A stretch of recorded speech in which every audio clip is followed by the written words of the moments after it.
Nous sommes arrivés au numéro 14 de notre série sur la Réforme. Nous allons voir qui est Babylone. Une mise au point avant de commencer. Quand j'utilise le terme protestant, je ne parle pas de tous les chrétiens évangéliques, mais uniquement des chrétiens de droite qui haïssent l'Église et tout ce qu'elle représente. Ceci dit, commençons notre étude. Martin Luther a dit que l'Église catholique était Babylone de l'Apocalypse, parce que selon lui, l'Église était apostate. Premièrement, le mot Babylone ne se réfère pas à une Église apostate. Rien dans la Bible ne permet de faire cette interprétation. Babylone n'est pas non plus une religion mondiale, encore moins une religion chrétienne mondiale. Ça, ce serait plutôt merveilleux. Il n'y a aucun verset biblique pour appuyer ça non plus. Babylone n'est pas l'Église catholique non plus. Ça, c'est l'interprétation que Martin Luther donnait pour diaboliser l'Église, pour donner la permission à la conscience des gens de diaboliser l'Église avec lui. Je l'ai déjà dit, Luther ne voulait pas réformer l'Église, il voulait la jeter par terre, la détruire et la remplacer. Apocalypse 17, 3 à 8. Il me transporta en esprit dans un désert, et je vis une femme assise sur une bête écarlate, pleine de noms de blasphème, ayant 7 têtes et 10 cornes. Cette femme était vêtue de pourpre et d'écarlate, important ça, et parée d'or, de pierres précieuses et de perles. Elle tenait dans sa main une coupe d'or remplie d'abominations et des impuretés de sa prostitution. La Rome impériale des premiers siècles était adonnée à ce culte. Il s'agissait de la déesse Ishtar, dont le culte consistait, entre autres choses, en des prostitutions sacrées. À l'époque babylonienne, on demandait aux femmes de se prostituer une fois par année, en son honneur. On comprend la nature révoltante de ce culte devant la face d'un Dieu 3 fois saint. Sur son front était écrit un nom, un mystère, Babylone la grande, la mère des impudiques et des abominations de la terre. Je vis cette femme ivre du sang des saints et du sang des témoins de Jésus, et en la voyant, je fus saisi d'un grand étonnement. Je crois que Jean a vu les terribles persécutions chrétiennes qui se sont étendues sur 325 ans. Persécutions par l'Empire romain. Apocalypse 18, 3 à 21. Elle est tombée, Babylone la grande, elle est devenue une habitation de démons, un repère de tout esprit impur, un repère de tout oiseau impur et odieux. Pour ceux qui connaissent un peu l'histoire romaine, la réputation décadente de Rome n'est plus à faire, parce que toutes les nations ont bu du vin de la fureur de son impudicité, que les rois de la terre se sont livrés avec elle à l'impudicité, et que les marchands de la terre se sont enrichis par la puissance de son luxe. Et j'entendis du ciel une autre voix qui disait « Sortez du milieu d'elle, mon peuple, afin que vous ne participiez point à ses péchés, et que vous n'ayez point part à ses fléaux. Car ses péchés se sont accumulés jusqu'au ciel, et Dieu s'est souvenu de ses iniquités. Payez-les comme elle a payé, et rendez-lui au double selon ses œuvres. Dans la coupe où elle a versé, versez-lui au double. Autant elle s'est glorifiée et plongée dans le luxe, autant donnez-lui de tourments et de deuil. Parce qu'elle dit en son cœur, je suis assise en reine, je ne suis point veuve et je ne verrai point de deuil. À cause de cela, en un même jour, ces fléaux arriveront, la mort, le deuil et la famine, et elle sera consumée par le feu, car il est puissant, le Seigneur Dieu qui l'a jugée. Et tous les rois de la terre, qui se sont livrés avec elle à l'impudicité et au luxe, pleureront et se lamenteront à cause d'elle, quand ils verront la fumée de son embrasement. Se tenant éloignés dans la crainte de son tourment, ils diront « Malheur, malheur, la grande ville, Babylone, la ville puissante, en une seule heure est venu ton jugement. » Vous voyez, Babylone est une ville, ce n'est pas une église. Et les marchands de la terre pleurent et sont dans le deuil à cause d'elle, parce que personne n'achète plus leur cargaison. La Babylone décrite ici fait du commerce par voie de mer uniquement. On parle de navires et de marins. Je crois que cette description ne parle pas de commerce moderne, mais d'un commerce antique. verset 12, cargaison d'or, d'argent, de pierres précieuses, de perles, de fin lin, de pourpre, de soie, d'écarlate, de toute espèce de bois de senteur, de toute espèce d'objet d'ivoire, de toute espèce d'objet en bois très précieux, en airain, en fer et en marbre, de cinnamome, d'aromates, de parfums, de myrrhe, d'encens, de vin, d'huile, de fine farine, de blé, de bœuf, de brebis, de chevaux, de chars. Et ça parle pas de voiture, ça parle de chars. Les petites barouettes avec 2 roues, là, tirées par 2 chevaux, là. C'est ça, là, le genre de char. Les choses qui sont regardées comme des richesses font rire un peu. De la cinnamome, des aromates, du parfum, de la myrrhe, de l'encens, du vin, de l'huile, la farine, etc. La moitié de ces choses étaient regardées comme des marchandises précieuses dans les premiers siècles. Mais plus maintenant. Les épices, on en a un sachet pour $1 ici au Québec. Et la farine fine, on en a 2 kilos pour 3 ou 4 $. Du parfum, de l'encens, des aromates et de la myrrhe. Mais il n'y a rien là-dedans qui soit précieux pour nous aujourd'hui, là, dans notre monde. Pas au point qu'il faille aller au bout du monde pour se les procurer, là. Connaissez-vous quelqu'un qui a fait fortune en vendant de l'encens de nos jours? Soyons sérieux, là. Jean ne parle pas d'une époque de la fin des temps, mais des tout premiers siècles tout au plus. N'essayez pas d'identifier l'Église catholique avec ça, ça colle pas du tout, là. Verset 14. Les fruits que désirait ton âme sont allés loin de toi, et toutes les choses délicates, magnifiques, sont perdues pour toi, et tu ne les retrouveras pas. Les marchands de ces choses, qui se sont enrichis par elles, se tiendront éloignés dans la crainte de son tourment. Ils pleureront et seront dans le deuil. Ils diront: malheur, malheur, la grande ville qui était vêtue de fin lin, de pourpre et d'écarlate, et parée d'or et de pierres précieuses. Ça décrit beaucoup l'Empire romain.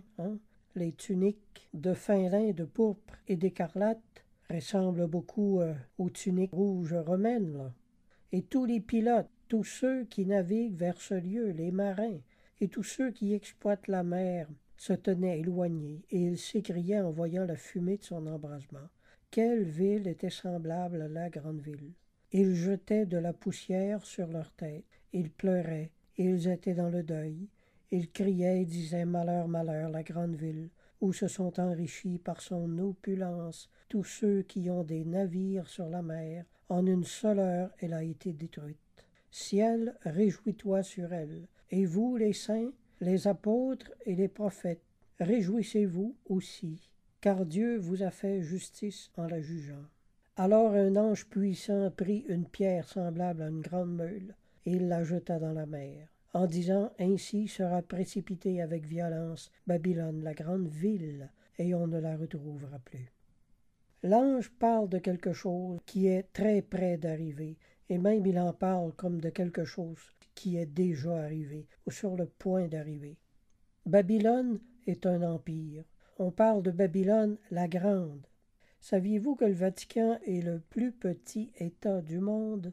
En 2014, on comptait 921 habitants, sur une superficie totale de 0,439 km², ce qui en fait le plus petit État au monde, ainsi que le moins peuplé. L'Église n'est pas un empire terrestre, alors que la Babylone de l'Apocalypse est un empire politique qui s'étend sur toute la terre.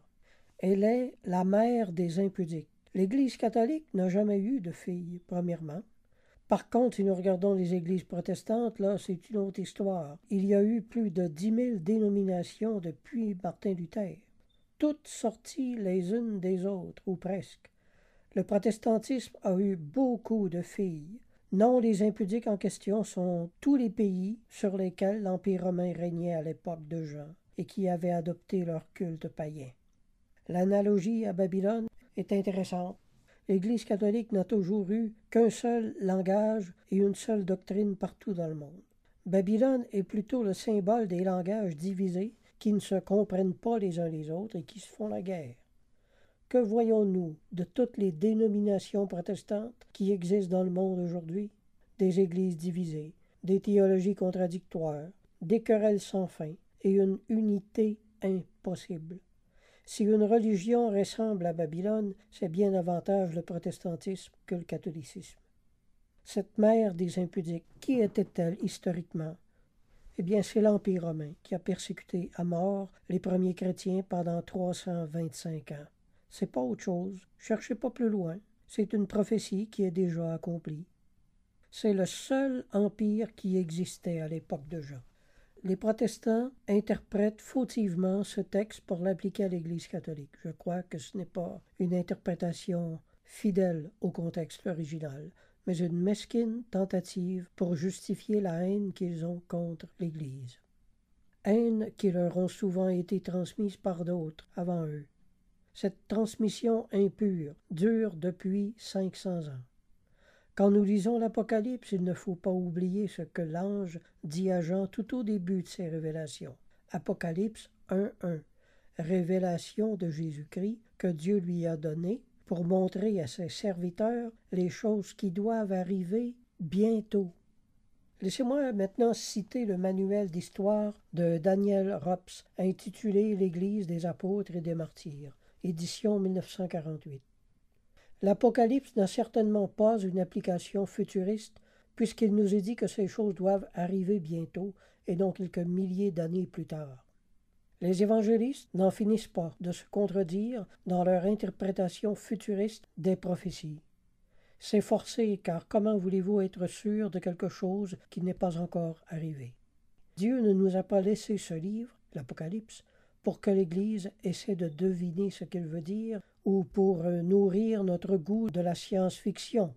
Le livre de la Révélation n'est pas un livre de devinettes. L'interprétation futuriste est une terre fertile, plus que fertile, à la controverse et aux querelles de mots.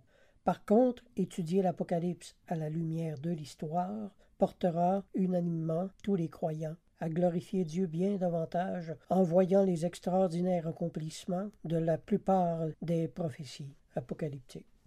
Cette persécution occupa les dernières années du règne de Domitien, de 92 à 96, et dut être violente car le pape Clément, écrivant en 96 à l'église de Corinthe, s'excuse du retard qu'il met à lui répondre sur les malheurs et les catastrophes qui ont accablé la communauté romaine. Fin de citation. Qui eut probablement recours à des procédés voisins dans leur barbarie à ceux de Néron, et qu'elle ait non seulement frappé à Rome, mais aussi dans les provinces. Le texte de l'Apocalypse est l'œuvre que saint Jean écrivit au cœur même de la tourmente. C'est l'atmosphère tragique dans laquelle va désormais grandir le christianisme, sans cesse sous la menace et marchant dans son propre sang. Il est dit que ceux qui n'adoraient pas la bête et son image étaient tués. Fin de citation. Pour les premiers chrétiens, la bête de l'Apocalypse, c'était l'empereur Domitien. Interpréter l'Apocalypse comme contenant que des prophéties futuristes, c'est partir d'un postulat faux. Il n'est pas sage de transporter dans nos jours des événements historiques vieux de 1500 ans pour essayer de leur faire dire toutes sortes de trucs. Quelqu'un me dit un jour, c'est l'Église catholique qui persécutait les premiers chrétiens. Mais quand allez-vous cesser de croire et de répéter toutes les bêtises que vous entendez? Les premiers chrétiens étaient catholiques. Ils ne persécutaient personne. Ce sont eux qui étaient persécutés par l'Empire, frères et sœurs. Bon sang, instruisez-vous un peu. Un autre chrétien me dit que tout ça, ça ne changeait rien, puisque l'Église catholique était l'héritière de l'Empire romain. Qu'est-ce que ça veut dire encore que ce truc? Voyez-vous l'espèce de lavage de cerveau ici encore? Comme si l'Église que les apôtres ont fondée avait tout à coup hérité de tout ce qu'il y avait de mauvais et d'abominable dans l'Empire. C'est du gros n'importe quoi. Au contraire, le témoignage de l'histoire, c'est que l'Église a tellement hérité la bénédiction de Dieu qu'elle a grandi et infiltré toutes les branches du gouvernement de l'Empire et a pris sa place complètement. Ensuite, elle a aboli tous les cultes païens et rendu officiel le christianisme comme seule religion d'État, ce qui est un tour de force absolument incroyable. Je vous rappelle que j'ai été protestant pendant plus de 30 ans et que j'ai lu une montagne de leurs livres sur l'Église catholique. Ils ne sont bons qu'à tordre les faits historiques en leur faveur et dépeindre l'Église comme une entité diabolique. Je vous rappelle ce que le Seigneur a dit en Matthieu 18, 6, 7. Si quelqu'un scandalisait un de ces petits qui croient en moi, il vaudrait mieux pour lui qu'on suspende à son cou une meule de moulin et qu'on le jette au fond de la mer. Malheur au monde à cause des scandales, car il est nécessaire qu'il arrive des scandales, mais malheur à l'homme par qui le scandale arrive.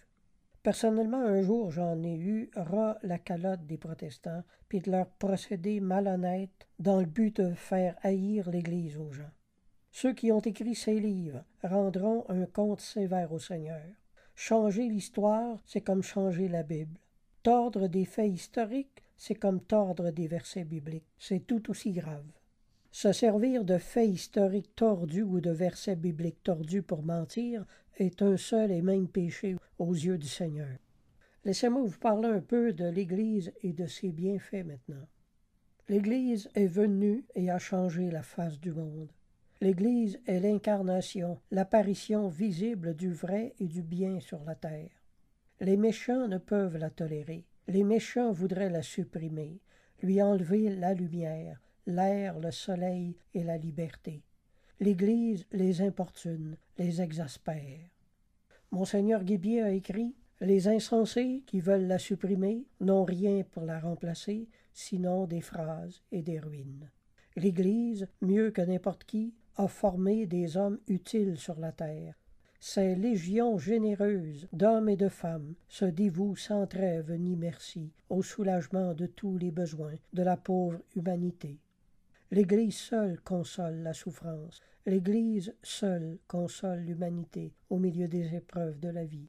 L'Église parle au nom du ciel et vient calmer nos anxiétés. L'Église embaume et transfigure notre rapport avec la mort. Fin de citation. L'Église a fondé l'instruction primaire universelle et gratuite. Il n'y a pratiquement pas un seul hôpital dans le monde qui n'ait été fondé par des missionnaires catholiques. Montesquieu a écrit « La religion chrétienne n'a d'autre objet que notre bonheur ici-bas. » Amen. Dans l'ordre social, l'Église a opéré des changements et accompli des progrès qui devraient soulever notre admiration et provoquer notre éternelle reconnaissance. Elle a modéré le pouvoir des rois, des ministres et des princes. Elle a créé la liberté vraie, l'égalité légitime. Elle a exalté et glorifié les pauvres, les petits, les faibles. S'est élevée contre le racisme et contre les guerres. L'Église, à cause de ses bienfaits, mérite d'être aimée de tous. L'Église a, malgré ses défauts et ses fautes, été le sel de la terre, et elle l'est encore. Tandis que beaucoup de dénominations protestantes sont en train de s'aligner avec les valeurs du monde, l'Église catholique tient la barre de la spiritualité et de la morale dans les limites de la morale biblique et évangélique. Il y a à peine 50 ans, il y avait des centaines de milliers de religieux et religieuses, tous dévoués au service des pauvres, des enfants et des malades.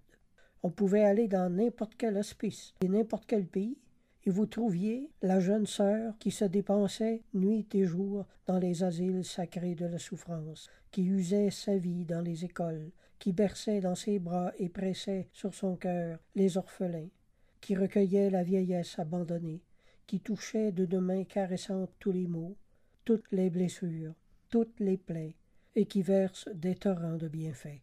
Et là où ces héros de la charité ne sont plus, c'est parce que l'on ne leur permet plus d'y être.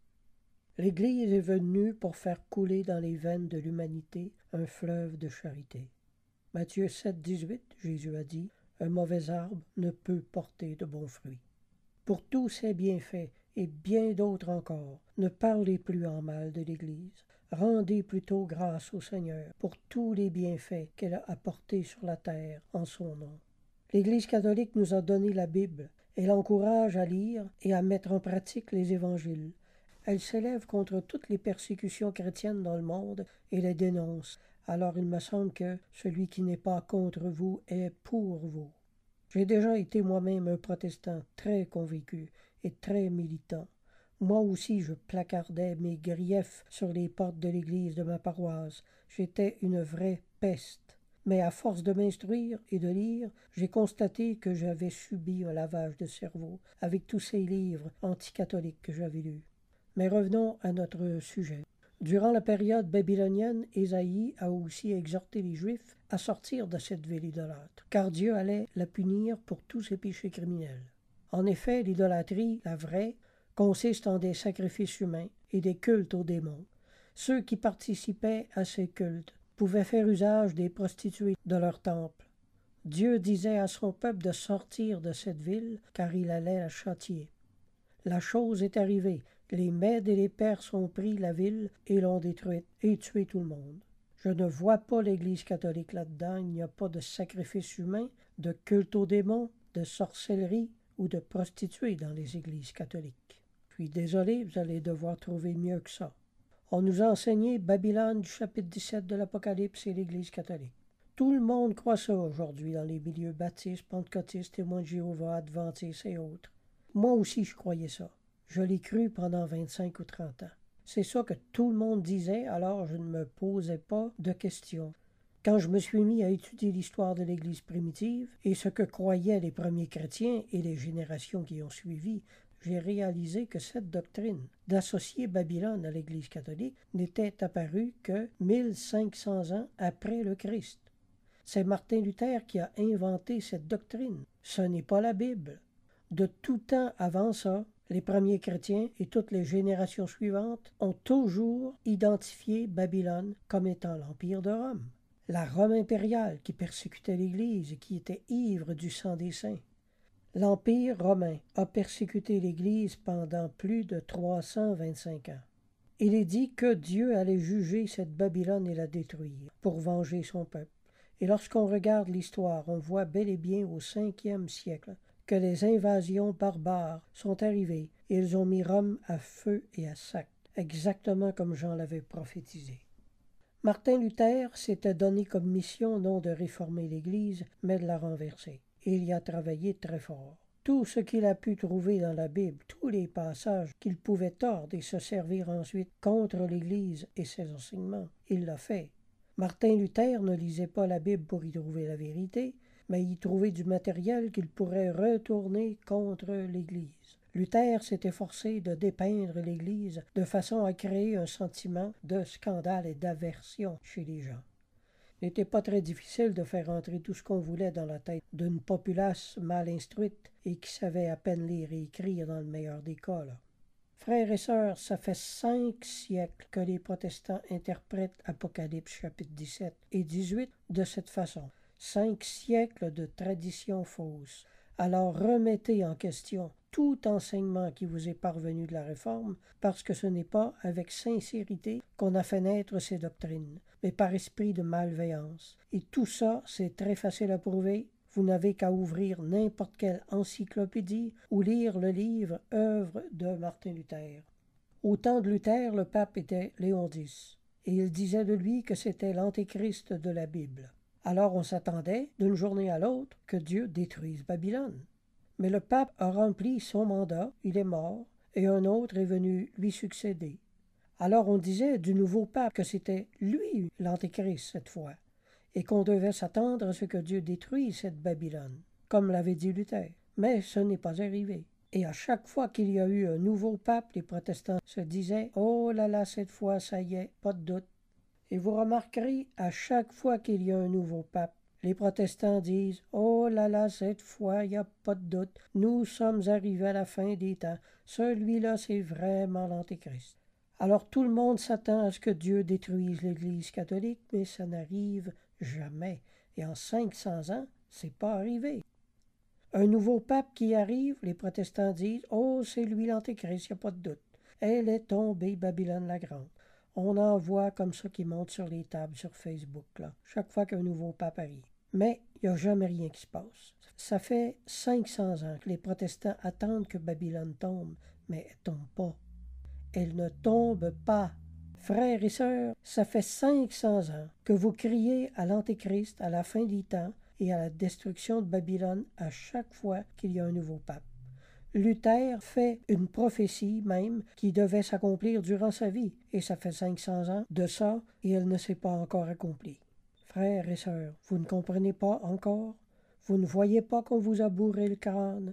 Après 500 ans d'erreur, vous commencez pas à vous demander un petit peu si ce que la Réforme vous a enseigné pouvait être faux? Tous ces prophètes de malheur qui ont prophétisé la chute et la destruction de l'Église vous ont menti. Ils vous mentent à chaque génération. Le diable voudrait bien détruire l'Église, mais Dieu ne l'a jamais permis. Martin Luther est mort et l'Église est encore là. Après lui, Jean Calvin a prêché la même chose. Jean Calvin est mort, mais l'Église est encore là. Tous les réformateurs se sont amenés les uns après les autres, prophétisant la destruction de Babylone. Ils sont tous morts, mais l'Église est toujours debout. Ce sont les réformateurs qui sont tombés, pas l'Église. Après 500 ans, ça se peut-tu que l'Église soit pas Babylone finalement? Après 500 ans de fausses prophéties qui ne s'accomplissent pas, vous devriez pas vous poser des questions un petit peu? Cette prophétie à propos de Rome s'est déjà réalisée. Le sac de Rome est survenu en 390. Voilà ce que Jean avait prophétisé. Un manuel d'histoire dit « Les Gaulois brûlent donc Rome et tuent les habitants demeurés sur place. » Selon l'historien Tite Live, qui a assisté à ce spectacle, il dit « Après le meurtre des hauts personnages, on n'épargna plus personne. Les maisons furent pillées et incendiées. L'existence même de la cité semble être menacée. » Fin de citation. L'Église catholique de l'époque n'était pas Babylone, puisqu'elle a survécu et est devenue plus forte et plus grande que jamais à travers le monde entier. Je cite mon manuel d'histoire. Un deuxième sac de Rome a lieu du 24 au 27 août en 410 par les Wisigoths.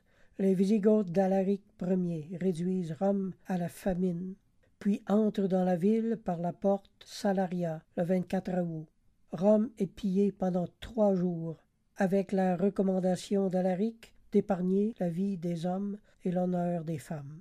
Défense est faite de brûler les édifices religieux, les basiliques de Saint-Paul et de Saint-Pierre étant des asiles inviolables. Ils épargnent tous ceux qui trouvent refuge dans les églises et rendent ensuite aux basiliques tout ce qui leur a été pris.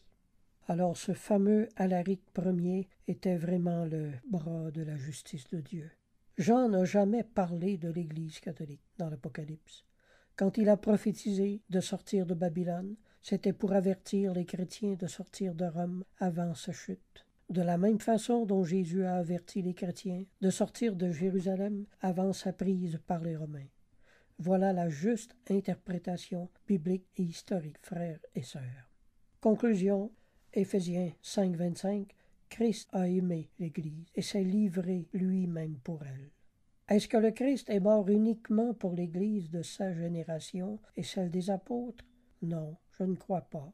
Dieu a aimé son Église pendant 2000 ans, malgré toutes ses fautes. Christ n'a jamais enlevé son amour à l'Église ni sa faveur. Vous faites grand mal au royaume de Dieu en fomentant la division et en dénigrant son Église.